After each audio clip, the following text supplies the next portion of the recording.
Hello students, hope you all are doing well. See, previously આપણે તમારા unit 2 Indian banking system એની અંદર chapter number 4 એટલે કે reserve bank of India આપણે discuss કરતા હતા. હવે સી રિઝર્વ બેંક ઓફ ઇન્ડિયાના કન્ટેક્સમાં આપણે કઈ વસ્તુઓ ડિસ્કસ કરેલી હતી તો કે સિમ્પલી એનો ઇન્ટ્રોડક્ટરી પાર્ટ, ધેન એનું ઇમ્પોર્ટન્સ કે ભાઈ આપણે શું કામ રિઝર્વ બેંક ઓફ ઇન્ડિયાને એપેક્સ બેંક કહીએ છીએ ઓર એલ્સ કે શું કામ કોઈ વસ્તુની આપણે જરૂરિયાત પડે છે. ફાઇન.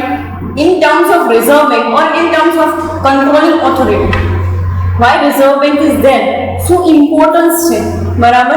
અધર દેન દેટ એને સિવાય શું વસ્તુ જે છે એ આપણે ડિસ્કસ કરી હતી તો કે ભાઈ એ લોકો રિઝર્વ બેંક જે છે એ કેવા ફંક્શન્સ પરફોર્મ કરે છે, જેની અંદર આપણે નોન મોનેટરી ફંક્શન્સ જે છે એ જોયેલા હતા કે ભાઈ ક્રેડિટ કંટ્રોલ કરવું, બરાબર. અધર દેન દેટ મેનેજમેન્ટ કરવું, કોમર્શિયલ બેંકના બેન્કર તરીકે કામ કરવું, કોમર્શિયલ બેંકના જે કંઈ પણ કોઓર્ડિનેશન છે એનું સ્મૂથ ફંક્શનિંગ કરવું, આવી તમામ વસ્તુ આપણે જોઈ હતી. હવે તમને એક ક્વેશ્ચન થતો હશે કે ભાઈ મેડમ તમે પહેલાં કે નોન મોનેટરી કરાવી દીધું, હવે કે મોનેટરી કરાવું છું. એક વસ્તુ સમજવા માટે કે મોનેટરી જેટલા પણ છે, બરાબર, મોનેટરી ફંક્શન્સ જેટલા પણ છે એ વસ્તુ તમારા માટે મોસ્ટ જે છે એ ઇમ્પોર્ટન્ટ છે for the perspective of understanding. એક વસ્તુ હું તમને ફરીને કહું છું, બરાબર. શું કામ? એની પાછળનું કારણ એ છે કે ભાઈ તમે આ જેટલી વસ્તુ ભણો છો એવું પ્રેક્ટિકલમાં થાય પણ છે. તમે દરેક વખતે એમ કહેતા હો છો કે મેડમ આ અમને ક્યાં કામ લાગે, તે અમને ક્યાં કામ લાગે, બરાબર. બટ જોવાની વસ્તુ એ છે કે આ તમે એક આખી બેન્કિંગ સિસ્ટમ ભણો છો, એવી બેન્કિંગ સિસ્ટમ કે જે કરન્ટલી, બરાબર, માર્કેટની અંદર ચાલે છે, પ્રિવેલિંગ બેન્કિંગ સિસ્ટમ તમે સ્ટડી કરો છો. એની જ અંદર તમે સૌથી હાઈએસ્ટ ઓથોરિટી એટલે કે રિઝર્વ બેંક ઓફ ઇન્ડિયાને સ્ટડી કરો છો, જેમાં આપણે નોન મોનેટરી ફંક્શન સુધી કરેલું હતું. સો let us discuss the monetary function. તમને ક્વેશ્ચન થાય ને કે મેડમ કાંઈ ખાલી નોન મોનેટરી થોડા હોય, બરાબર. તો જોઈએ મોનેટરી જે કંઈ પણ ફંક્શન્સ છે એની અંદર આરબીઆઈ શું કામ કરે છે.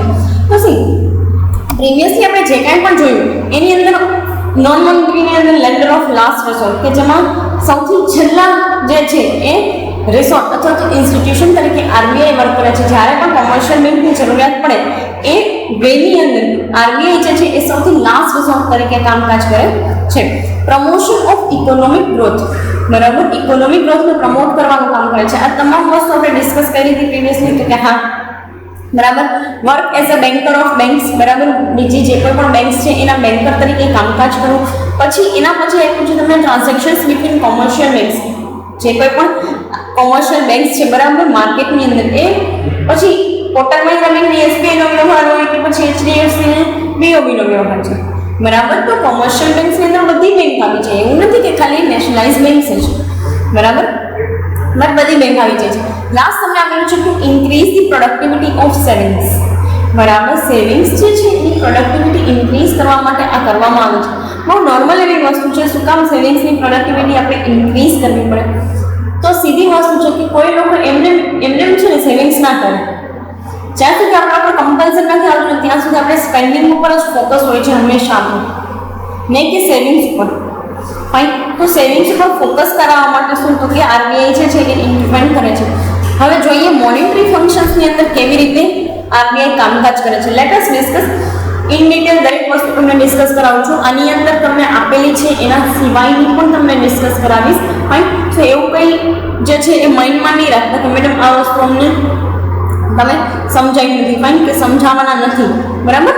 દરેક વસ્તુ આપણે લાઈન ટુ લાઈન અને ઇન ડિટેલ ડિસ્કસ કરશું કે કેવી રીતે છે. And then you can read it out in from the book, બરાબર. જ્યારે બી તમે બુક પરચેસ કરો છો ત્યારે તમે બુકની અંદરથી જોઈ વાંચી પણ શકો છો. Fine. So let us discuss to issue currency. સૌથી પહેલું કામકાજ આરબીઆઈનું શું છે તો કે કરન્સી ઇશ્યુ કરવાનું, બરાબર. માર્કેટની અંદર તમે જેટલી પણ કરન્સી નોટ્સ જુઓ છો, 100 રૂપિયા, 200 રૂપિયા, 500 રૂપિયાની, 2000 રૂપિયાની, બરાબર. તો આ બધી શું છે તો કે આ કરન્સી નોટ ઇસ્યુ કરવાનું કામકાજ કોનું છે તો કે આરબીઆઈ. હવે એમાં જોઈએ કેટલી વસ્તુઓ આવે છે. ફાઇન. સી ફર્સ્ટ અમે કહે છે કે reserve bank of India issue total currency in the country, બરાબર. જેટલા પણ પ્રકારની કરન્સી છે એ આરબીઆઈ ઇસ્યુ કરે છે. એક બે વસ્તુ આરબીઆઈ ઇસ્યુ નથી કરતી, એક રૂપિયાના સિક્કા, બરાબર, અને રૂપિયા અને 2 રૂપિયાની નોટ. આ વસ્તુ આરબીઆઈ જે છે એ ઇસ્યુ નથી કરતી. કોણ કરે છે? Government of India. એ બી આપણે આગળ જોઈશું. આની અંદર તમને હિસ્ટ્રી અકોર્ડિંગ ટુ 50 પૈસા આપેલું છે, બટ 50 પૈસાના કોઈન્સ જે છે હવે માર્કેટની અંદર ક્યાં આવતા નથી. રાઈટ. સો કયા વેની અંદર એ લોકો વર્કઆઉટ કરે છે તો કે 1 રૂપિયાના સિક્કા, 1 રૂપિયાની નોટ અને 2 રૂપિયાની નોટ, આ ત્રણ વસ્તુ જે છે એ કોણ ઇસ્યુ કરે તો કે સેન્ટ્રલ ગવર્મેન્ટ અથવા તો ગવર્મેન્ટ ઓફ ઇન્ડિયા. બરાબર. લેટ અસ ડિસ્કસ શું કહે છે તો કે it has right to discontinue any particular demonetization of currency. બરાબર. એ જે તમે જે માર્કેટની અંદર જોવો છો પ્રીવિયસલી પણ થયેલું છે ડિમોનેટાઇઝેશન, તો તમે આપણી જનરેશનની અંદર પહેલી વખત જોયું, બાકી પ્રીવિયસલી નહીં, જ્યારે આપણા કોઈનો જન્મ નહીં થયો હોય ત્યારે બી થઈ ગયું છે at a time of Jawaharlal Nehru government. બરાબર. તો એ ટાઈમ પીરિયડની અંદર પહેલાં પણ ડિમોનેટાઇઝેશન થઈ ગયેલું છે. સો આ રાઇટ ગવર્મેન્ટ ઓફ ઇન્ડિયાનો નથી, this is the right of RBI, reserve bank of ઇન્ડિયાનો. રિઝર્વ બેંક ધારે ત્યારે કરન્સી જે છે એ ડિસકન્ટિન્યુ કરી શકે. બરાબર. એટલે કે ડિમોનેટાઇઝેશન જે છે એની પ્રોસેસ કરી શકે. ભાઈ આ ટાઈમ પીરિયડથી આજ રાત્રે 12 વાગ્યાથી કે કાલે સવારે 6 વાગ્યાથી આ કરન્સી જે છે એ વેલિડ ગણાશે નહીં. પણ જેના માટે તમે ઘણા બધા વોટ્સએપ અને ઇન્સ્ટાગ્રામની અંદર મીમ્સ જોતા હતા. બરાબર કે ભાઈ કરન્સી નોટ્સની અંદર ખાવાનું ભરી અને આપવામાં આવે છે, એવી બધી વસ્તુ તમે જોતા હતા. હકીકતમાં એવું બી કંઈ નથી હોતું. This is the something over then the reality. બરાબર. એવું પણ કાંઈ નથી હોતું. You can exchange. અને ત્યારે તમે જોયું હતું કે બધા લાઇનમાં ઊભા રહી અને એક્સચેન્જ કરાવી શકતા કરન્સી નોટ્સ. રાઈટ. તો એવી કોઈ વસ્તુ નથી કે નકામી થઈ જાય છે. ડિમોનેટાઇઝેશન કરવાનો મતલબ નોટને નકામી બનાવી દેવાનો નથી. ડિમોનેટાઇઝેશન કરવાનો મતલબ છે કે નોટની લીગાલિટીને ડિસકન્ટિન્યુ કરે છે. તો તમે ડેફિનેટલી 500 રૂપિયાની નોટ લઈને જાશો ને એટલે તમને લીગલ કરન્સીની અંદર એટલે 100 રૂપિયાની 5 નોટ આપશે જ ગવર્મેન્ટ. એવું ન હોય કે એની અંદર ભરીને તમને ચનાચોરને ગાંઠિયા આપવા મળે. બરાબર. So this is not the reality, this is something over then this. બરાબર. જે તમે જોતા હતા વોટ્સએપને ઇન્સ્ટાગ્રામને એટલે કે તમારા સોશિયલ મીડિયમ્સની અંદર. ફાઇન. પણ એ વસ્તુ થોડીક ઓવર છે. બટ રિયાલિટીની અંદર તમે જોવા જાઓ તો શું ડિસકન્ટિન્યુએશનનો મતલબ હકીકતમાં કેવો હોય તો કે કોઈ બી કરન્સી જે છે એને તમે એક વખત ડિસકન્ટિન્યુ કરો છો તો તમે એના બદલામાં બીજી કોઈ લીગલ કરન્સી આપશો. બરાબર. People of the country. બરાબર.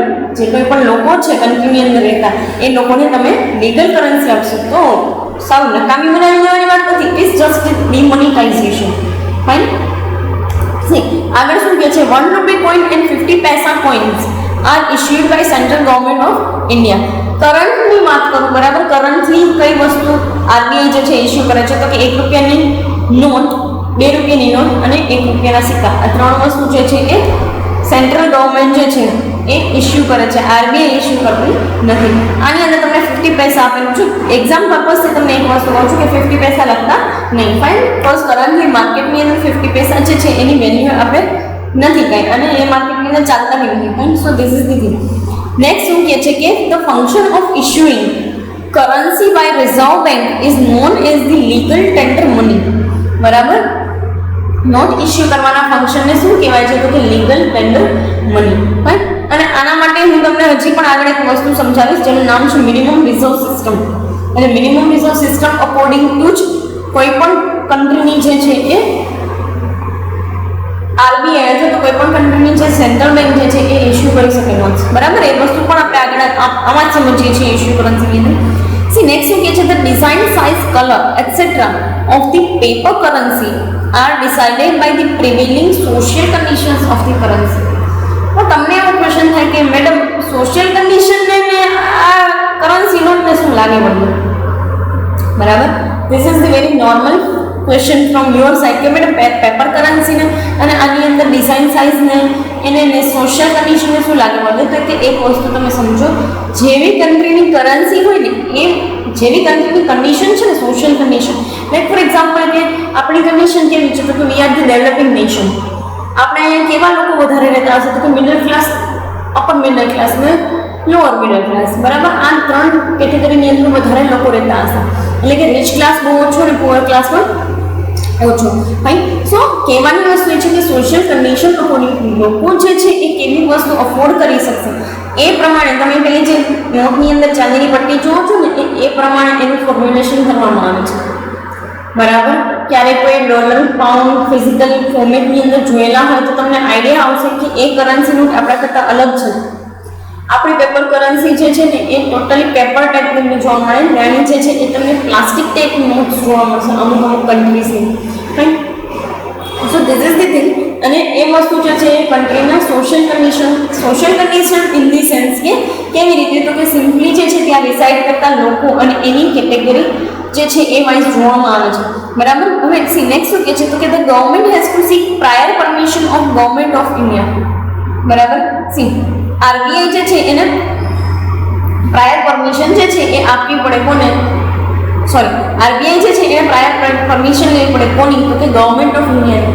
સીધી વસ્તુ છે, તમારે ગવર્મેન્ટ ઓફ ઇન્ડિયાની શું કામ પરમિશન લેવી પડે છે, તો કે નોર્મલ વેની અંદર ગવર્મેન્ટ છે કે જે આરબીઆઈ જે છે એના ઓફિશિયલ્સને ફોર્મ કરે છે. No doubt RBI individual institution છે જેના ઉપર કદાચ જેના નિર્ણયો ઉપર કદાચ જે છે એ હાઈકોર્ટનું કંઈ ના ચાલતું હોય, એટલે કે કોઈ પણ સ્ટેટની હાઈકોર્ટનું પણ કાંઈ ના ચાલે. ફાઇન. તો રિઝર્વ બેંક જે છે એ એવી એક ઇન્સ્ટિટ્યુશન છે, તો એ મેળવની અંદર તમે જોવા જાઓ તો એને આરબીઆઈની ગવર્મેન્ટ ઓફ ઇન્ડિયાની પરમિશન લેવી પડે. હા, હવે સી તમને એક વસ્તુ સમજાવું છું જે તમને આજ સુધી તમે આઈ થિંક સમજેલી હશે બટ તમને યાદ કદાચ નહીં, બરાબર. એક વસ્તુ એક કન્સેપ્ટ આવે છે તમારે જેનું નામ છે minimum reserve system. Minimum reserve system એટલે શું, તો કે સિમ્પલી જો આપણે કે તમને એક ક્વેશ્ચન તો મગજમાં થાય ને કે કયા બેસિસ ઉપર આપણે જે રિઝર્વ બેંક છે એ કરન્સી ઇસ્યુ કરે છે, આપણને કેમ ખબર પડે કે રિઝર્વ બેંક કરન્સી ઇસ્યુ કરે છે સાચા મેનરની અંદર કરે છે, બરાબર. How we can know the things કે ભાઈ આપણને કેમ આઈડિયા આવે કે ગવર્મેન્ટ અથવા તો આરબીઆઈ જે છે એ સાચા મેનરની અંદર કરન્સી ઇસ્યુ કરે છે. તો સી વર્લ્ડ બેંક જે છે, બરાબર, એની પાસે દરેક સેન્ટ્રલ બેંકે છે ને અમુક પૈસા મૂકવાના હોય જેને મિનિમમ રિઝર્વ સિસ્ટમ કહેવાય. જેમ કે આપણે પ્રીવિયસલી કોમર્શિયલ બેંકના કેસમાં ડિસ્કસ કર્યું હતું કે ભાઈ કોમર્શિયલ બેંકે આરબીઆઈ પાસે અમુક રિઝર્વ રાખવી પડે just to land the money, બરાબર. આ વસ્તુ આપણે પ્રીવિયસલી ડિસ્કસ કરી હતી. તો કે હા, હવે આપણે ડિસ્કસ કરીએ આરબીઆઈ. તો દરેક બેંકે જે છે એ વર્લ્ડ બેંક પાસે, દરેક સેન્ટ્રલ બેંકે વર્લ્ડ બેંક પાસે અમુક પૈસા રિઝર્વ તરીકે રાખવાનું જેનું નામ છે minimum reserve system. Minimum reserve system according to દરેક કન્ટ્રીએ 200 કરોડ રૂપિયા જે છે એની અંદર મેન્ટેનન્સ કરવાનું હોય રિઝર્વનું, જેમાંથી 115 કરોડ રૂપિયા જે છે 115 કરોડ રૂપીસ એટલા રૂપીસ જે છે એનું એ લોકોએ કેશ અને 85 કરોડ રૂપીસનું ગોલ્ડ, આ બંને વસ્તુ પ્રપોર્શનેટ અમાઉન્ટ એટલે 115 કરોડ રૂપિયાનું કેશ અને 85 કરોડ રૂપિયા જે છે એનું ગોલ્ડ, આ બંને વસ્તુ મેન્ટેન કરવાની હોય 200 કરોડના ફોર્મેટની અંદર ક્યાં આવે વર્લ્ડ બેંક પાસે as a part of the reserve. જેથી કરી અને વર્લ્ડ બેંક જે છે એ તમને એક શું આપે તો કે એક ઓથોરિટી આપી દે છે કરન્સી ઇસ્યુ કરવાની, તમારા કન્ટ્રી માટે લીગલ કરન્સી ઇસ્યુ કરવાની, બરાબર. આ આખી સિસ્ટમને મિનિમમ રિઝર્વ સિસ્ટમ કહેવાય છે. જેવી રીતે કેમ આપણે કોમર્શિયલ બેંક જે છે એ આરબીઆઈ પાસે પૈસા રાખીને કેશ રિઝર્વ કહેવાય છે, બરાબર. એ જ રીતે આને મિનિમમ રિઝર્વ કહેવાય છે. અને આ મિનિમમ રિઝર્વ જે છે એ દરેક સેન્ટ્રલ બેંકે રાખવાની. પછી ફેડરલ રિઝર્વ જ કેમ ન હોય, એટલે કે યુએસએની સેન્ટ્રલ બેંક જ કેમ ન હોય, યુએસએ સુપર પાવર છે ને, પાવર કન્ટ્રી છે.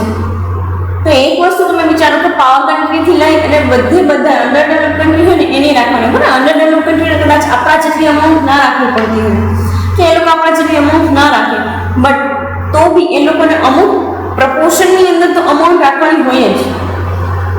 આપણે 200 કરોડ રૂપીસ રાખીએ છીએ in a format of 115 crore rupees of cache and 85 crore rupees of gold. આટલી રિઝર્વ મેન્ટેન કરવાથી એ લોકો આપણને ઓથોરાઇઝેશન આપે છે કઈ વસ્તુનું, તો કે લીગલ કરન્સી ઇસ્યુ કરવાનું. Fine. So this is the all about to issue currency. Next આપણું ફંક્શન જે છે એ છે to maintain the stability in foreign exchange. અત્યારે એક્સચેન્જ રેટ કેટલો છે તમને કાંઈ ખબર હશે નહીં, કારણ કે તમે લોકો એ વસ્તુ પર ફોકસ જ નથી કરતા. ફાઇન. જેને ખબર હોય that is well and good, બરાબર. બટ જેને નથી ખબર એ લોકોએ એટલીસ્ટ આવી વસ્તુનું ધ્યાન રાખવું જોઈએ. અત્યારે આપણો એક્સચેન્જ રેટ છે with the US dollar 74.73 Indian rupees, બરાબર. તો તમે એક વસ્તુ જોઈ શકો કે પ્રીવિયસ યરની અંદર આ જ ટાઈમ પીરિયડમાં, બરાબર, પ્રીવિયસ યરની અંદર આ જ ટાઈમ પીરિયડની અંદર આપણો કરન્સી રેટ ખાલી 70 રૂપીસ હતો. તો ત્યારે 5 રૂપિયા જે છે ને આપણે ડીવેલ્યુડ થઈ ગયા છે, ડિવેલ્યુએશન થઈ રહ્યું છે. એક વસ્તુ પહેલા તમને સમજાવું, વેલ્યુએશન, ઓવરવેલ્યુએશન અને ડિવેલ્યુએશન કોને કહેવાય? કેમ કે એક્સચેન્જ રેટ સમજવા માટે તમારે આ ત્રણ વસ્તુ સમજવી બહુ જરૂરી છે. જો બહુ સિમ્પલ મેનરની અંદર $1 આપણે અત્યારના ભાવ પ્રમાણે $1 આપણે જો ઇન્ડિયન રૂપીસની અંદર 60 થી 65 રૂપિયા કે 60 થી 68 રૂપિયા પે કરતા હોય ને તો ધીસ ઇઝ ધી વેલ્યુએશન. આ નોર્મલ વેલ્યુએશન છે. $1 ઇઝ ઇક્વલ ટુ INR. હવે જ્યારે આપણે 60 રૂપિયા કરતા ઓછા પે કરીએ છીએ, 50 રૂપિયા, 45 રૂપિયા, 40 રૂપિયા, આ કેસની અંદર કરંટ ભાવ પ્રમાણે આપણી કરન્સી ઓવરવેલ્યુડ થઈ કહેવાય. કેમ કે આપણે ઓછા પૈસા પે કરવા પડે છે તો ઓવરવેલ્યુડ. પણ જ્યારે આપણે અત્યારે પૈસા પે કરીએ છીએ એક્સેસિવ અમાઉન્ટ છે, એટલે કે ઓલમોસ્ટ 75 રૂપિયા જેટલું થઈ ગયું $1. 74.73 એટલે ઓલમોસ્ટ 75. તો જ્યારે $1 આપણે 75 રૂપિયા ભરીએ છીએ ને, આ કેસ એવો છે કે અંડર વેલ્યુડ થઈ છે આપણી કરન્સી.